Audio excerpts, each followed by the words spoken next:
What's up, everyone? Today is Money Management Monday, but I like Millionaire Monday better, so let's just call it that.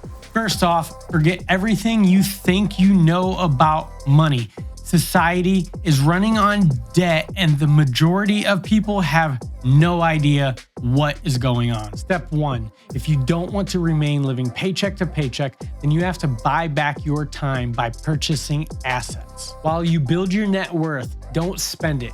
You need to learn wealth building methods and concepts. Once you have capital, aka net worth, don't touch that and use your wage plus your stockpile of money to create a money tree business. Step number two, most people are consumers and not creators, and this is why the majority live paycheck to paycheck or one disastrous event from financial ruin.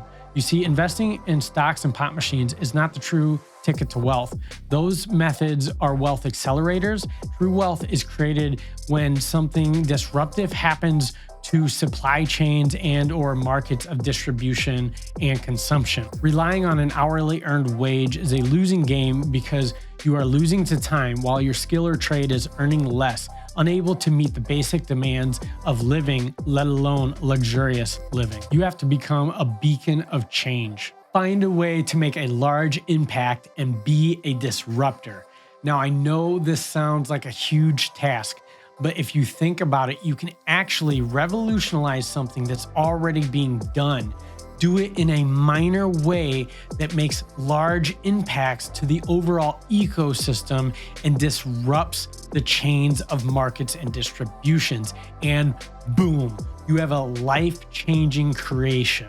Now that you've built up large amounts of money and you've built your money tree, now it's time to secure your assets from overtaxation and inflation by purchasing real estate. Step number three. Purchasing real estate has a proven track record of building and securing wealth through time. And with the population growing every day, my only guess is we will continue to see a rise for affordable housing. Buying real estate will put you in a positive position for leverage of taxation while securing your money from the eroding power of inflation.